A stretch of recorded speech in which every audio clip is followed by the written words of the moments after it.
French investigators are working around the clock looking for more suspects tied to Friday night's deadly attacks around Paris. Tourist sites are closed. Thousands of French troops are in the streets. Notre Dame Cathedral is holding a special service later today so people can mourn the 129 victims of the terrorist attacks. 2 cars tied to the attack have been found. Investigators identified one of the attackers. Many of his family members are in custody for questioning. How should President Obama and other world leaders react? Where and how can you fight ISIS or any terrorist group? And we want to hear from you on our Fox 26 Facebook page and on Twitter. Use the hashtag Fox26forlife.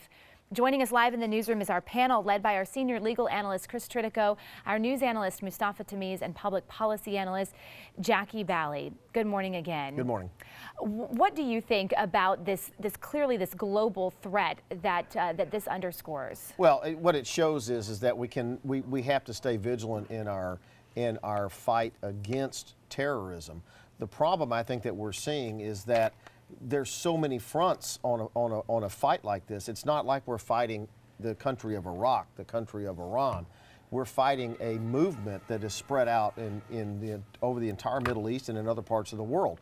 And so when you're trying to fight something like that, it makes it harder to have a directed fight, Mustafa Tamiz. What we see out of situations like this, 9/11 here, now in France, is the countries get hardened in their fight and want to take the fight back, and that's what I think we're going to see here. Yeah, and the architect of violent extremism, Osama bin Laden, his strategy was to engage Western nations in that fight and to get them at home and get them basically to come in and fight in Afghanistan or in Syria and in other places, because his belief was that when you engage us in this fight, that you will actually bleed our finances, and that's what he talked about, and that's what he projected, because his understanding of that came from the Afghanistan's conflict with Russia, and we used to know it as USSR, and he believed that fight broke up USSR. So his whole thinking, as he talked about it, was to engage Western nations in this type of terrorism so they would engage in these expensive long-term wars. The United States, the president has already said that we're 100% behind France on this, and we'll support France in whatever they need. As we should be. Yeah, absolutely. No one's going to question that. But where does it go from here? France clearly is going to step up their fight against ISIS. Does this move the United States into ground troops? I think a couple of questions. I think closing their borders and having heightened security, that's what they did immediately, and that's what needed to be done. And of course, this gets us much more involved, since we did have Americans who were hurt in this attack. But also it got us more involved because it's showing that what the president once said is not true. He once said that ISIS is contained. That's not true. And so we are now seeing this is direct proof of just how brutal and horrible these people are.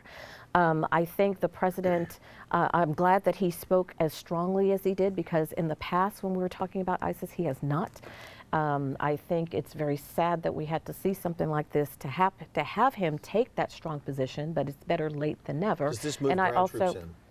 I think it probably will. I think we're going to see some kind of movement like that happening in the near future. Now, I also found it very troubling that in his speech he still would not mention ISIS. When you saw the Democrat debate, they still wouldn't even mention the word ISIS. If you can't even identify the main problem, how are we going to develop a policy to attack it? What about that? I mean, is the president handling this wrong? I think these are not simple problems. There's not a 5-step plan to get rid of radicalism in the world. Whether it's the president or whether it's the French leader, you have to, the public and the voters demand that you come out very strongly and that you do launch some kind of an attack.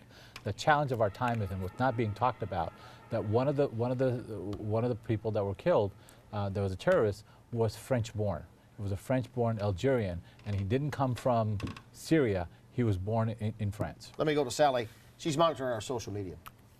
We have had a lot of Facebook comments since Friday about the attack. We'll go to one of them here. David Flint in the middle of the page as we bring it up says the rest of the world needs to get on board in fighting radical Islamic ideology, eliminate all rules of engagement. This cancer needs to be dealt with immediately with the utmost resolve by all civilized nations. Another thing, guys, that's been coming out is that a lot of people believe, have jumped to the conclusion that ISIS is exploiting Europe's refugee crisis because a Syrian refugee passport was found at the Paris attack scene. That's something that's going to be discussed a lot this week. Well, and that's something that we'll have to pay very close attention to. It's been something that's been discussed ever since the refugee crisis started. I don't think that this one passport is necessarily evidence that they're exploiting that, but what they are exploiting is the fact that they can get people into countries like France who have a very large Muslim population. It's easier to get into those countries. I don't think it's exploitation when you have open borders, and then when you have those open borders, it's much easier for terrorists to come into your country. One of the things that we've been talking about in our own country is making sure that our borders are closed and secure so illegals cannot come in here, and stop calling to illegals.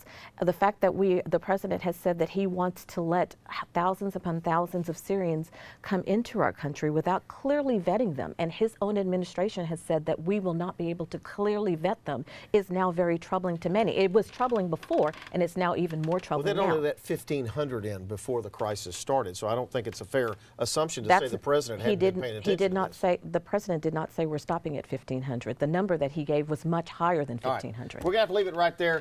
All of us here on the panel and at Fox 26 send out our warmest thoughts to the country of France and all the loss over there.